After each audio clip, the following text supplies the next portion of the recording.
Hello students. आज हम पढ़ेंगे ओटोस्कोप के बारे में। तो सबसे पहले उसमें हम क्या देखेंगे, इंट्रोडक्शन पढ़ेंगे। उसके बाद इसके पार्ट्स के बारे में पढ़ेंगे, क्योंकि इंस्ट्रूमेंट है तो इसका पार्ट भी होगा।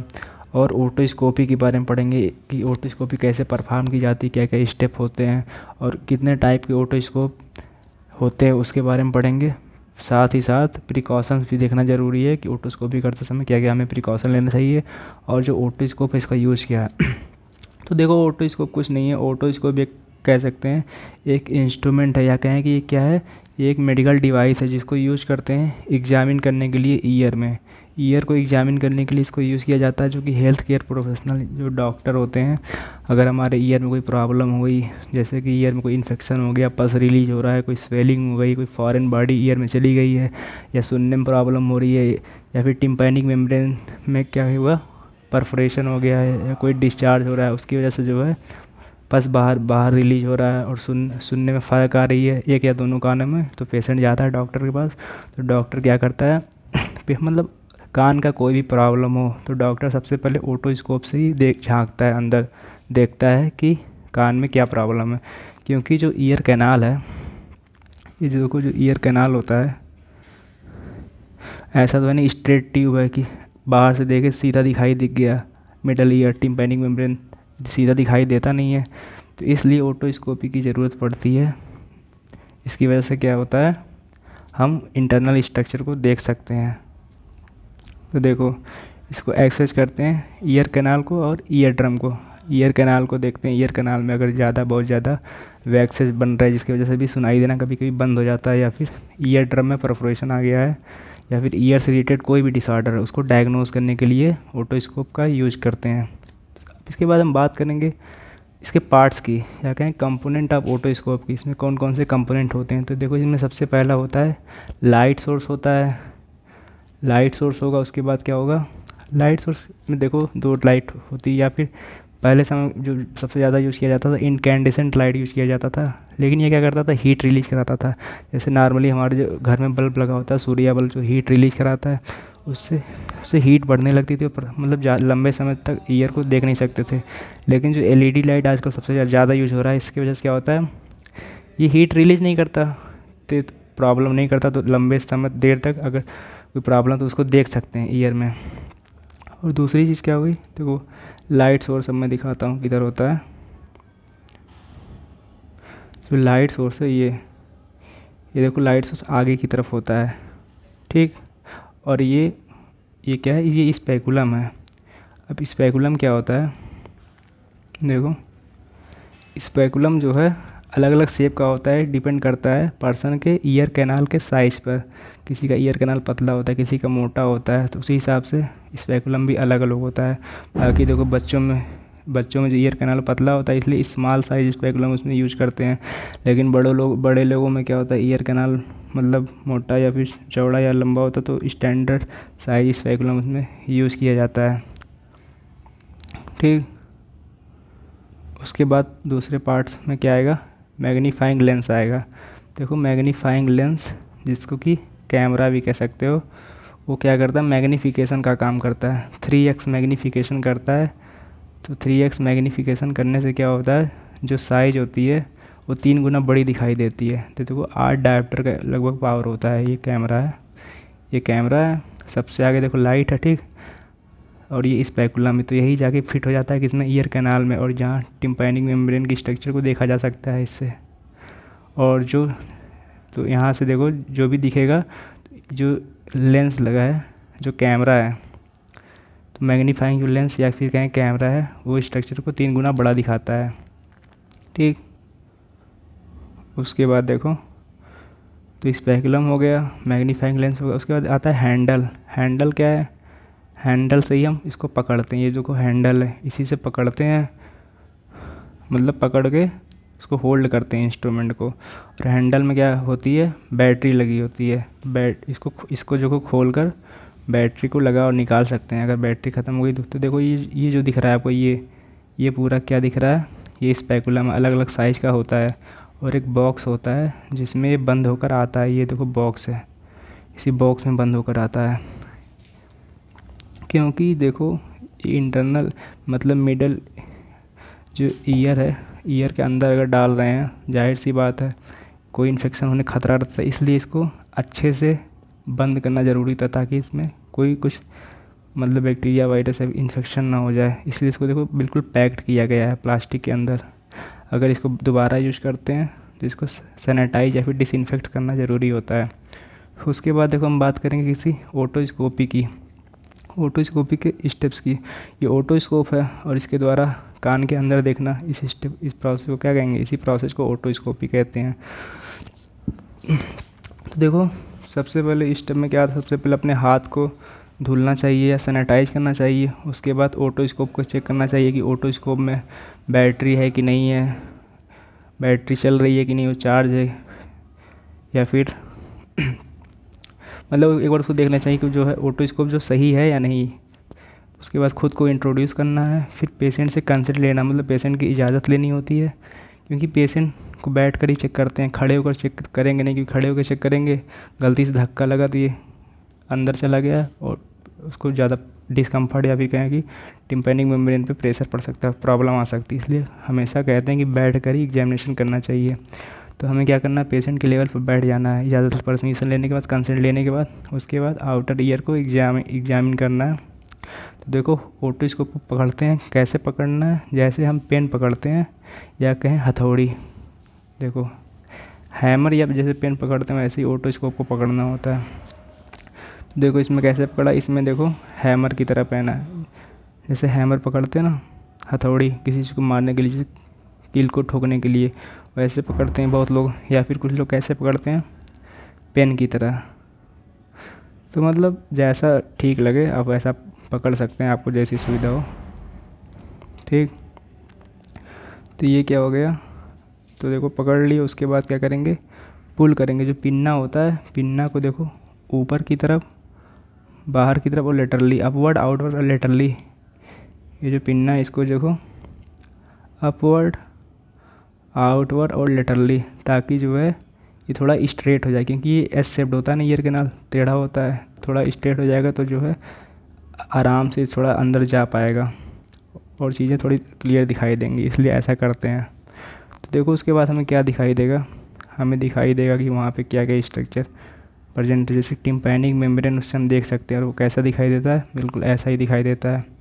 वहाँ पे हमें पार्स फ्लैसिडा देखने को मिलेगा, malleus, umbo, cone of light, annulus, ये सब चीज़ें देखने को मिलती है। नॉर्मली ऐसा ही होता है, लेकिन प्रॉब्लम भी आ सकती है। अभी हम बात करते हैं आगे क्या प्रॉब्लम आ सकती है। तो देखो, तो ये तो था क्या, ये था कैसे हमें ओटोस्कोपी परफॉर्म करनी है। उसके बाद हम बात करेंगे ओटोस्कोप के टाइप के बारे में बात करेंगे, ओटोस्कोप कितने टाइप के होते हैं।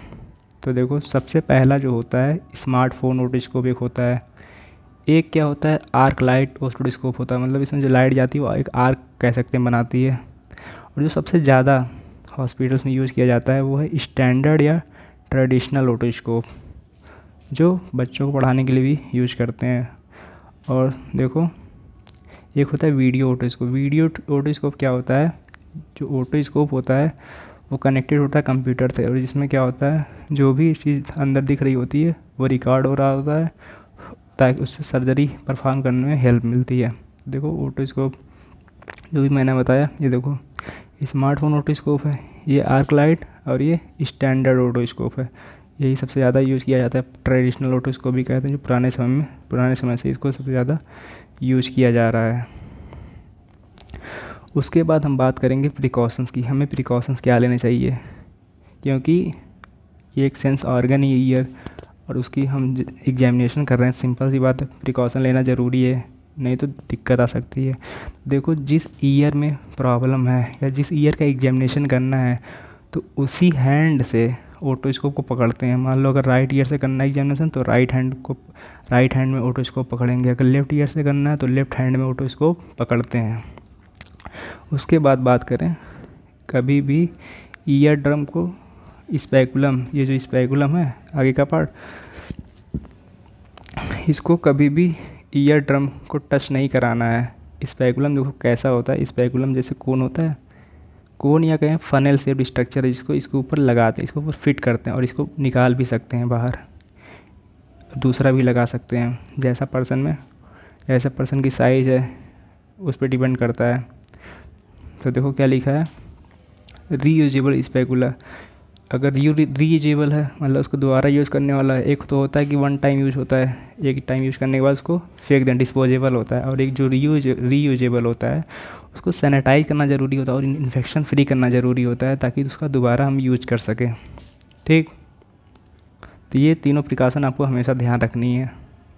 कभी भी अगर ओटोस्कोपी परफॉर्म कर रहे हैं तो खड़े होकर तो बिल्कुल ना करें। धक्का लगा उसको, पेशेंट जो डिस्कम्फर्ट हो जाएगा ना। उसके बाद देखो हम बात करते हैं किसकी यूजेज ऑफ ओटोस्कोप की बात करते हैं। देखो ओटोस्कोप का यूज़ क्या है, अगर पर्सन, अब देखो जो किसी ईयर में प्रॉब्लम होगी तभी तो डॉक्टर के पास जाएगा। तो मान लो ईयर में इन्फेक्शन हो गया, इन्फेक्शन कहाँ हो सकता है, ओटाइटिस मिडल ईयर में इन्फेक्शन हो सकता है या फिर एक्सटर्नल ईयर में इन्फेक्शन हो सकता है। उसके बाद मान लो उससे इन्फेक्शन नहीं है फिर भी क्या हो रहा है, उसको हियरिंग में प्रॉब्लम हो रही है, कान में दर्द हो रहा है। तो ऐसा क्यों हो सकता है, ईयर वैक्स बहुत ज़्यादा हो गया रिमूव। तो उसको ईयर वैक्स ये देखते हैं कि ईयर वैक्स कितना बढ़ा हुआ है, कोई प्रॉब्लम तो नहीं कर रहा है। तो ज़्यादा हो गया तो उसको निकालते हैं। ठीक, तो ईयर वैक्स रिमूवल में भी ये हेल्प करता है। बाकी बात करें टिम्पैनिक मेम्ब्रेन की एग्जामिनेशन में भी हेल्प करता है। जिस पर्सन को हियरिंग में प्रॉब्लम आ जाती है तो उनमें क्या होता है, टिम्पैनिक मेम्ब्रेन में कभी कभी परफोरेशन मतलब छेद हो जाता है। अब छेद परफोरेशन कितने टाइप का हो सकता है, या तो स्मॉल हो सकता है, मॉडरेट, लार्ज, सब टोटल। यही चारों मेनली सेफ टाइप का परफोरेशन है। सेफ मतलब जिसको कि क्योर किया जा सकता है, या फिर टिम्पैनिक मेम्ब्रेन खुद को भी कर लेती है सही, अगर सही से ट्रीटमेंट दिया जाए। तो देखो जो टिम्पैनिक मेम्ब्रेन है दिखाता हूँ, ये जो टिम्पैनिक मेम्ब्रेन है इसके देखो 4 क्वाड्रेंट होते हैं। एक antero superior, antero inferior, postero superior और पोस्टेरो इन्फीरियर। मान लो अगर सरफेस एरिया 1 क्वाड्रेंट अफेक्ट हो रहा है तो इसको क्या कहेंगे, इसको कहते हैं क्या, माइल्ड या कहते हैं स्मॉल कह सकते हैं। इसको स्मॉल परफोरेशन कहते हैं अगर एक क्वाड्रेंट अफेक्ट हो रहा है। अगर 2 क्वाड्रेंट अफेक्ट हो रहा है इसको क्या कहेंगे,